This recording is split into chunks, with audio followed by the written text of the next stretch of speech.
This is the Hot 7 Nightly News. Good evening. It is Monday, May 5th, 2025. I am Daniela Edwin. Welcome to the Hot 7 TV Nightly News. We are on Flow Channel 117, Kiss FM, the Caribbean Hot FM mobile app, and the Caribbean Hot 7 TV Facebook page. Not forgetting those of you using the Hot 7 plug and play antenna. Thank you so much for joining us. On May 1st, 2025, Prime Minister Pierre delivered remarks at the Trade Union Federation Labor Day event hosted jointly with the Ministry of Labor. The overarching theme of his address was protecting workers, urging them to focus on what a political party can do and has done for them, not the politics. There's a fundamental difference between politics and political parties. Workers have to deal with their interests. And if the interests of workers align with the philosophy of a political party, then so be it. So let's not pretend. And I want to tell you something. I don't want to be critical. The color of workers is red. During his remarks at a recently held Labor Day event, Prime Minister Philip J. Pierre made a subtle petition to workers. What started as remarks about how artificial intelligence is rapidly changing the working environment quickly turned into an indirect call for workers to follow their professional pursuits, and should that interest agree with the mission of a political party, most prominently his party, then so let it reflect in their political decisions. In explaining the rationale behind his statement, the Prime Minister urged the workers to reflect on the party's track record. They must remember the history. They must remember what the history, they must remember the past, they must remember the present, and they must think about the future. Look at the history of how this government, or not, well, how governments of the Labour Party have treated workers from time memorial. It was George Charles who started the services contract with workers. It was George Charles who continued and assured that there was representation for workers. It was Kenny Anthony who spoke about equal pay for equal work for men and women. It was Kenny Anthony who said that once there are 51% of the people who vote for a trade union, they must be recognized. It was Kenny Anthony who brought the Labor Act, now it's called the Labor Act, into law. It was Kenny Anthony. And now I follow in this tradition. According to Pierre, protecting this interest of the people he serves goes beyond the local borders as he continues to push against international pressures. Every day we have struggles with financial institutions, with international financial institutions, because they want me to look at the economy as a balance sheet. Earlier this year, I had a meeting with officials from the IMF on the Article 4 consultation. And I sat in the office, and he was saying to me, looking at his computer, that his calculation says to him that the minimum wage was too high. And he gave me a lot of figures why he thought so. So I listened to him carefully, and I said to him, you report to a computer. Just look out of the window, you see a place called Pavé. These are the people I report to. So I want you to go and tell them that the minimum wage is too high. And the conversation ended right away. Because the struggle that small island governments have to go through with these organizations is something that, and I know there are economists in here, it's a real difficult balance. Pierre further expressed his confidence in civil servants defending them in the face of the negative reputation amassed as it relates to customer service and deliverance. I want to really thank the workers of this country for every day what they do to make this country better. We know that there are issues that must be resolved. But we also know that the people of this country require from the civil service a quality of service that the civil service must deliver. And sometimes when I hear people say that civil servants do not work, I say to myself, that is not true. The majority of civil servants, for those I've met and those I see, go to work wanting to give a fair day's work for a fair day's wage. That is my experience. Most civil servants want to have the interest of the work they do at heart, just like teachers. Making his final plea to workers, the Prime Minister left attendees with a message of courage, imploring them to hold the island's leaders accountable without trepidation of retribution. Let's not be afraid to articulate certain positions. Let's not be afraid to condemn certain positions. Let's not be afraid to say when nonsense is being spoken, no matter by who is spoken, is wrong, for fear that they say we are political. Because nonsense is nonsense. If it comes from me, it's nonsense. If it comes from somebody else, it's nonsense. So when I speak nonsense, you must say, Prime Minister, you're talking nonsense. Let's try to judge people by their actions. So in this government, in its actions, the actions of this government, if they align with the interests of workers, then let you judge the government by that criteria. Reporting for the Hot 7 TV News, I am Jasmine Duncan. Saint Lucia's premier music institution is under fresh scrutiny following candid remarks by respected music educator Robert Rene, who has publicly voiced deep concerns over the school's leadership and overall direction. In a recent interview, music educator Robert Rene expressed dissatisfaction with the current state of affairs at the Saint Lucia School of Music. Speaking both from personal experience and on behalf of a former teacher and student, Rene questioned the institution's direction and leadership. His comments have sparked renewed scrutiny of the institution's internal operations and management practices. What is going on with the School of Music? The primary institution that is responsible for music education in our country, what are the deliverables? What have they been producing as an institution over the last 5 to 10 years? And I think that, like I said, is a very pertinent question. And we started a petition not too long ago to somewhat determine whether or not the public was empathizing with the narrative that the school is not producing as it should be. And of course, I speak from the perspective of a former student, and I also speak from the perspective of a former teacher at the school. And based on what I have observed, I believe that the school is not where it should be in terms of its deliverables. The school is not recruiting as many students, and even the students that do come to the schools, the parents will tell you that they have had a very dismal experience. We've spoken to a few parents saying that they have had a dismal experience at the school. And so we simply want to ask the questions.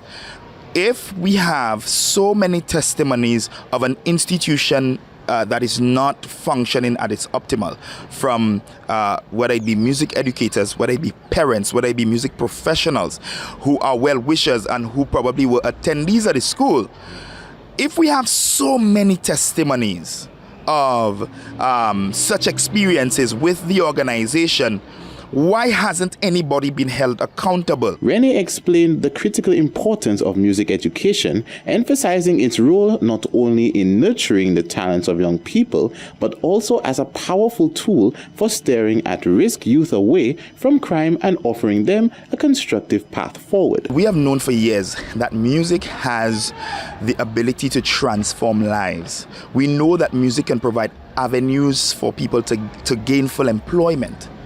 Now, we have a lot of situations now with communities bleeding and bursting at its seams in terms of violence, in terms of all of these things. And we know that an institution like the School of Music could provide an avenue for youth to actually develop themselves, for them to gain the discipline that is necessary to function in our society. It can also provide, again, an avenue for these individuals to go into the professional music world and actually gain employment rather than to sit on the block and not do nothing and that sort of thing. Rene has raised concerns regarding the management of funds allocated to the school by the Ministry of Education. While the institution does receive government funding, questions are now emerging over whether these resources are being being administered with the appropriate level of oversight and accountability. One person pointed out that yes, there is government support.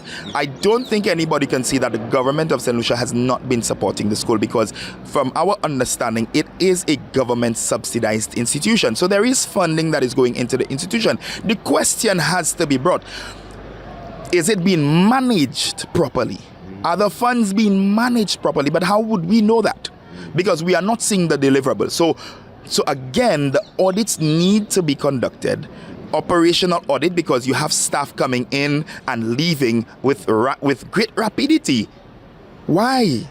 But who's asking these pertinent questions, and who cares enough to ensure that we go inside of there, interview these staff members who have left and who are constantly leaving, so that we can find out what the real issues are as it pertains to this particular school. Rennie has also extended a call to action to former students and staff, urging them to lend their support to the petition.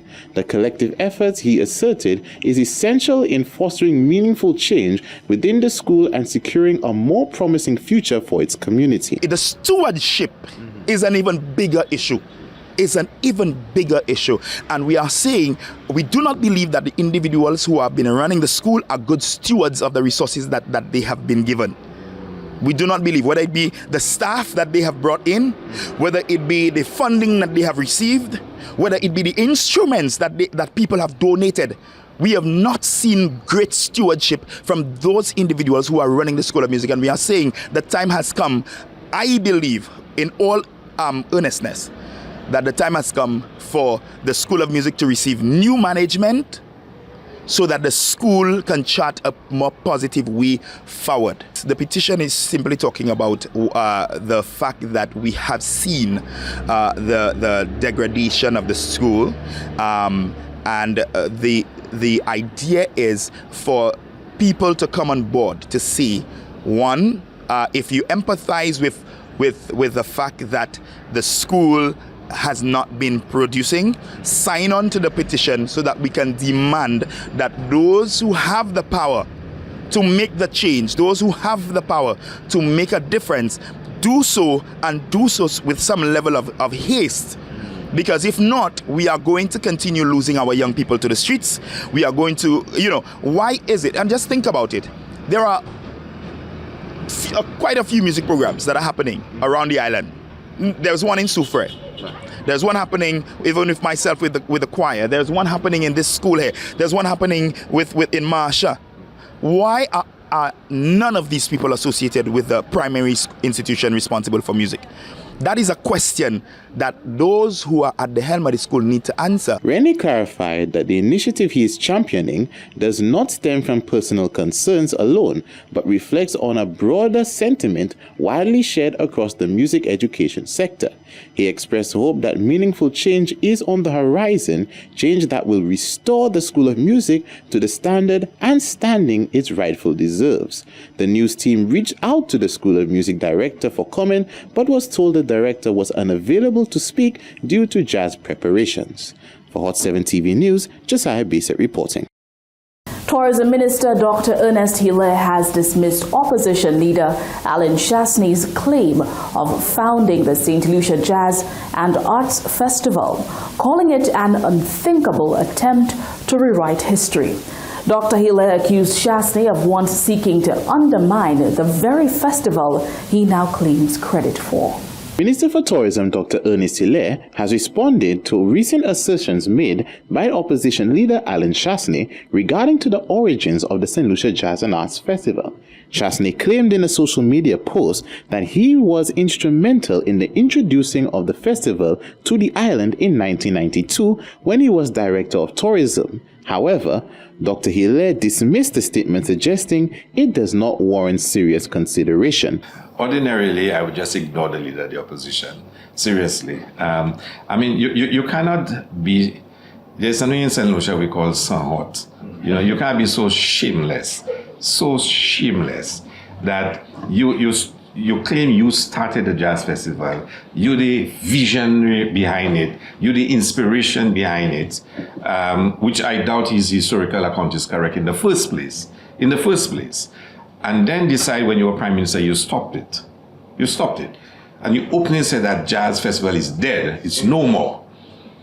And then today, St. Lucians are demonstrating more than ever their ownership of the St. Lucia Jazz and Arts Festival. With official figures indicating attendance surpassing 10,000 participants at the festival's opening, Minister Hilaire asserted that the event clearly resonates with the public, describing it as a phenomenon that transcends individual ambition. He went on to criticize the leader of the opposition, calling it unthinkable that he would attempt to claim credit for an initiative he had previously sought to undermine. And this is even bigger than us now. We are the persons managing the process, but there's an energy out there that's even bigger than us. And then you feel it and you say, well, you know what? I'm the one behind all of this. How could you ever be the one behind it? You killed it. Well, you tried to kill it. And we had to resuscitate it. And it's now, showing all the energy and potential that it has. And then you honestly going to post that you the person behind it, you the inspiration behind it, you the visionary behind it. Let me tell you, it's either you're delusional, you're plainly dishonest, or something is wrong with all of St. Lucia. Despite efforts by the previous administration to curtail the annual Jazz and Arts Festival, Minister Hilaire has formally requested that former members of Parliament issue public statements clarifying their positions on the event. There are MPs. Of course, we know the history that the last government stopped the Jazz Festival and what they tried to do. But there's some members of the party, and some of them are candidates. I would love to hear their views on the Jazz Festival, especially now that the leader has said he's the inspiration and the visionary behind it all. I would love to hear them. Are you all supportive of this? Are you all going to take this away from the people of St. Lucia? If at all you should be elected to be the next government, are you going to take away the community jazz events? Are you going to take away, the Jazz and Arts Festival? Are you going to take it away? And put that down on the table. You've been promising all kinds of things. Make a clear statement. And be bold and brave and say, look, we don't believe it is good for the country. We believe it's a waste of money. We will not do it again. And just say it and let you be judged by, what you will stand for. The impressive attendance recorded thus far at this year's St. Lucia Jazz and Arts Festival underscores its continued significance within the island's cultural landscape. As one of the nation's most anticipated annual events, the festival remains a vibrant testament to St. Lucia's artistic spirit and enduring love for music and the arts. For Hot 7 TV News, Josiah Bissett reporting. Coming up next, 2 pedestrians were taken to hospital in separate vehicular accidents over the weekend. And locally produced film Heartfall makes its debut at the Caribbean cinemas. All that and so much more coming up when we return.